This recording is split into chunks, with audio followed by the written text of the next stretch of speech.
Hello friends, welcome to my channel. My name is Manoj Chauhan.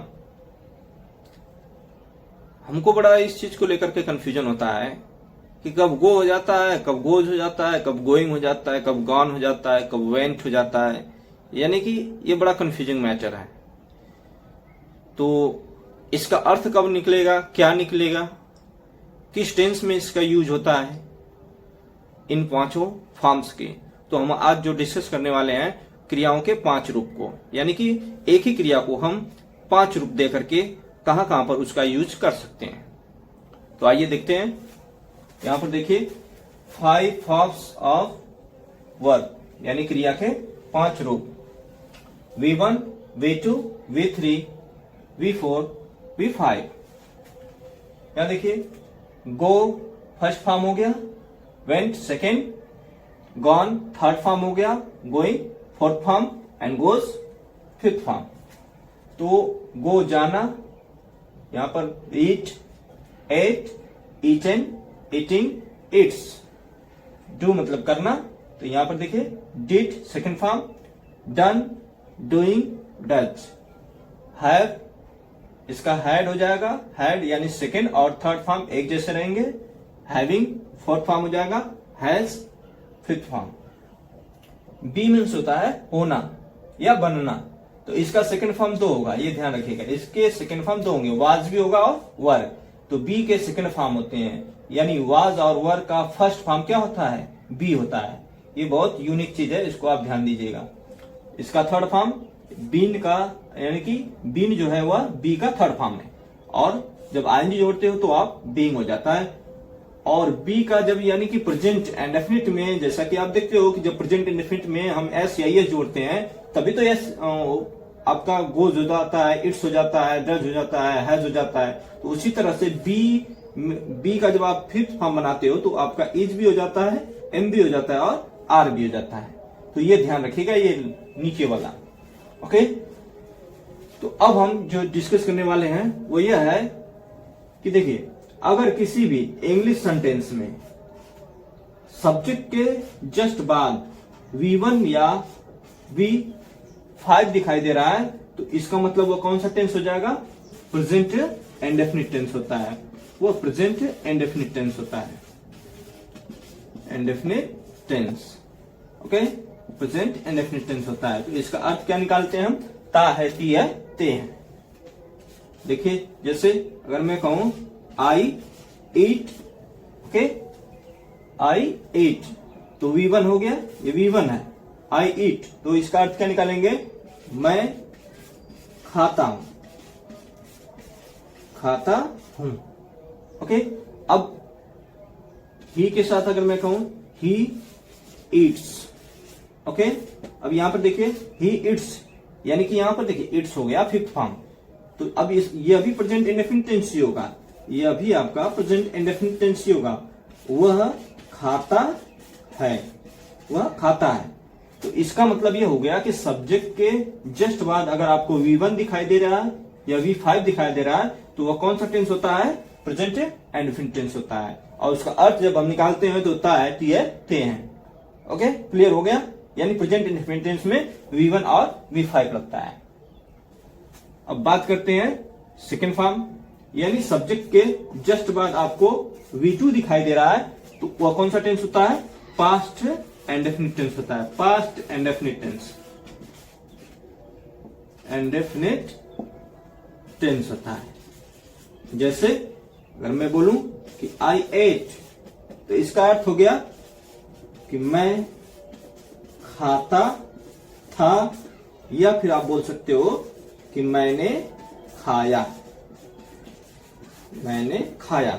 दो अर्थ इसके होते हैं, क्योंकि ता था तिथि भी होता है और या ई ये भी होता है। तो सब्जेक्ट के जस्ट बाद अगर सेकंड फॉर्म दिखाई दे रहा है तो इसका मतलब वो पास्ट इंडेफिनिट टेंस है। जैसे आई एट, मैं खाता था या मैंने खाया। ओके, क्लियर हो गया। यानी कि V2। V3 जो होता है, V3 यानी सब्जेक्ट के बाद अगर आपका हैज आ रहा है, हैव आ रहा है या फिर हैड आ रहा है, ओके, हैड आ रहा है, और उसके बाद V3। तो ये देखिए, अगर सब्जेक्ट के बाद हैज हैव आया, उसके बाद V3 आया, तो ये प्रेजेंट परफेक्ट टेंस हो जाएगा, present perfect tense. Okay, present perfect tense. और अगर हैड के बाद V3 आया तो वो आपका हो जाएगा past perfect tense, past perfect tense. Okay, या शैल और विल हैव, यानी हैव के बाद वहां भी आपका फ्यूचर परफेक्ट टेंस हो जाएगा। तो कहने का मतलब है कि सब्जेक्ट के बाद हैज हैव आया है और उसके बाद V3 दिखाई दे रहा है, या फिर ऐसा भी कर सकते हैं कि V3 से पहले हैड आया है, हैव आया, हैज आया है, तो आपका परफेक्ट टेंस होगा। और उसका अर्थ जब आप निकालोगे तो चुका चुकी में निकालना पड़ेगा। जैसे अगर मैं कहूं I have eaten, okay, I have eaten, तो मैं इसका अर्थ जो निकालूंगा वो ये हो जाएगा कि मैं खा चुका हूं, मैं खा चुका हूं, या फिर आप इसको मैं खा लिया हूं, ये भी बोल सकते हो। पास्ट में देखिए, अगर मैं पास्ट में बात करूं तो हो जाएगा ही हैड ईटन, तो इसका अर्थ हो जाएगा कि वह खा चुका था, वह खा चुका था, या वह खा लिया था, वह खा चुका था, खा चुका था। तो ये आपका पास्ट परफेक्ट टेंस हो गया। उसी तरह से अगर मैं बात करूं कि वह खा लिया होगा या वह खा चुका होगा, तो हो जाएगा फ्यूचर परफेक्ट टेंस में ही विल हैव, जैसे he will have eaten, he will have eaten, तो वह खा चुका होगा। ओके, वह खा चुका होगा। यानी देखिए यहां भी तो हैव के बाद ईटन आया, यानी थर्ड फॉर्म आया, हैड के बाद थर्ड फॉर्म आया, और हैव के बाद थर्ड फॉर्म। तो अगर हैज हैव के बाद थर्ड फॉर्म दिखाई दे रहा है तो इसका मतलब वह पास्ट, सॉरी वो परफेक्ट टेंस है। कोई भी टेंस हो सकता है, परफेक्ट प्रेजेंट का हो सकता है, पास्ट का, फ्यूचर का हो सकता है। ओके, अब बात आई इसकी, यानी हमने इसको कर लिया, इसको प्रेजेंट इंडेफिनिट में लगता है, V1 और V5 आपका प्रेजेंट इंडेफिनिट में, V2 पास्ट इंडेफिनिट में, V3 परफेक्ट टेंस में।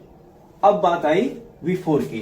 तो अगर सब्जेक्ट के बाद आपका is am are, okay, is am are, या फिर वाज वर, या फिर बी, ओके, बी के बाद आपका, या फिर बीन के बाद, ये ध्यान रखिएगा, बीन के बाद V4 दिखाई दे रहा है। V4 इज एम आर के बाद अगर V4 दिखाई दे रहा है तो प्रेजेंट कंटीन्यूअस टेंस हो जाएगा। ओके, और वाज वर के बाद अगर V4 दिखाई दे रहा है तो इसका मतलब वह पास्ट कंटीन्यूअस टेंस हो जाएगा। बी के बाद यानी शैल बी और विल बी, बी के बाद अगर दिखाई दे रहा है V4 तो इसका मतलब वह फ्यूचर कंटीन्यूअस टेंस हो जाएगा। और बीन के बाद अगर दिखाई दे रहा है V4 तो इसका मतलब वह परफेक्ट कंटीन्यूअस टेंस हो जाएगा, चाहे वह प्रेजेंट परफेक्ट कंटीन्यूअस हो, चाहे पास्ट परफेक्ट कंटीन्यूअस हो, चाहे फ्यूचर परफेक्ट कंटीन्यूअस हो। एग्जाम्पल देखिए, I am eating, I am eating, इसका अर्थ हो गया मैं खा रहा हूं। ओके, मैं खा रहा हूं, यानी रहा हूं, रही है, रहे हैं, अर्थ निकालना पड़ेगा आपको। इसी को हम ऐसे बोल सकते हैं, आई वॉज ईटिंग, मैं खा रहा था, यानी पास्ट कंटीन्यूअस में आई वॉज ईटिंग, मैं खा रहा था। ओके, फ्यूचर में अगर बात करेंगे तो आई शैल बी ईटिंग, मैं खा रहा हूंगा। बीन में आएंगे तो आई हैव बीन ईटिंग, जैसे अगर परफेक्ट है, ये देखिए आप तो फ्यूचर कंटीन्यूअस में इसको जानते ही हैं, ये देखिए बीन हो जाएगा। बीन जो होगा, जैसे मैं बोल रहा हूं कि he has been eating, okay, he has been eating for 2 hours, he has been eating. देखिए बीन के बाद क्या, बीन के बाद आया ईटिंग यानी V4, तो यहां पर प्रेजेंट परफेक्ट कंटीन्यूअस टेंस हो गया। तो यहां पर हो गया आपका कि वह 2 घंटे से खा रहा है। तो इस तरह से हम इसका कॉन्सेप्ट क्लियर कर सकते हैं। फिर से देखिए, अगर आपको सब्जेक्ट के बाद V1 या V5 दिखाई दे रहा है तो इसका मतलब वह प्रेजेंट इंडेफिनिट टेंस है। आई ईट, मैं खाता हूं। देखिए ईट V1 हो गया, ही ईट्स वह खाता है, ये देखिए V5 हो गया, तो ये प्रेजेंट इंडेफिनिट टेंस हो गया। सब्जेक्ट के बाद V2 दिखाई दे रहा है तो इसका मतलब वह पास्ट इंडेफिनिट टेंस है। और यहां पर आपको आई एट, मैं, देखिए मैं आई एट, मैं खाता था या मैंने खाया, तो सब्जेक्ट के बाद सेकेंड फॉर्म, तो इसका अर्थ आपको निकालना पड़ेगा ता था ती थी ते थे। देखिए सब्जेक्ट के बाद हैज, हैव या हैड, उसके बाद V3 दिखाई दे रहा है तो वह परफेक्ट टेंस होगा। परफेक्ट का मतलब वो प्रेजेंट परफेक्ट हो सकता है, पास्ट परफेक्ट हो सकता है, फ्यूचर परफेक्ट हो सकता है। जैसे कि आई हैव ईटन, यानी कि मैं खा चुका था। ही हैड ईटन, हैड के बाद ईटन, वह खा चुका था। और यहां पर एक और एग्जांपल है, देखिए ही विल हैव ईटन, यह फ्यूचर परफेक्ट टेंस का, ही विल हैव ईटन, वह खा चुका होगा। अब बात आई यानी कि V4 कब लगेगा। V4 देखिए आपका टेंस में बात की जाए तो इज एम आर के बाद V4 दिखाई दे रहा है तो वो प्रेजेंट कॉन्टिन्यूअस होगा। आई एम ईटिंग, मैं खा रहा हूं। ही इज गोइंग, वह जा रहा है, यानी इज के बाद गोइंग आ रहा है तो ये प्रेजेंट कॉन्टिन्यूअस होगा। वाज ओवर के बाद V4 दिखाई दे रहा है तो इसका मतलब है कि वह पास्ट कॉन्टिन्यूअस होगा। जैसे आई वाज प्लेइंग, मैं खेल रहा था। बी के बाद अगर दिखाया जाए तो फ्यूचर कॉन्टिन्यूअस होगा, जैसे ही विल बी गोइंग, वह जा रहा होगा। सी विल बी ईटिंग, वह खा रही होगी। और बीन के बाद अगर आता है V4 तो इसका मतलब वो आपका हो जाएगा परफेक्ट कॉन्टिन्यूअस टेंस, चाहे वो प्रेजेंट परफेक्ट कॉन्टिन्यूअस टेंस हो, पास्ट परफेक्ट कॉन्टिन्यूअस या फिर फ्यूचर परफेक्ट कॉन्टिन्यूअस टेंस। तो इस तरह से देखिए एग्जांपल है, he has been eating for 2 hours, वह 2 घंटे से खा रहा है, वह 2 घंटे से खा रहा है। तो देखिए बीन के बाद ईटिंग आया, तो अगर इन क्रियाओं के बाद यानी हेल्पिंग वर्ब के बाद अगर आपका V4 आ रहा है तो वह कॉन्टिन्यूअस होगा। यह कॉन्टिन्यूअस में ही आता है, यानी कि आपका कॉन्टिन्यूअस की पहचान है, चाहे वह कॉन्टिन्यूअस हो चाहे परफेक्ट कॉन्टिन्यूअस हो, V4 का इस्तेमाल कॉन्टिन्यूअस या फिर परफेक्ट कॉन्टिन्यूअस में होगा। ओके।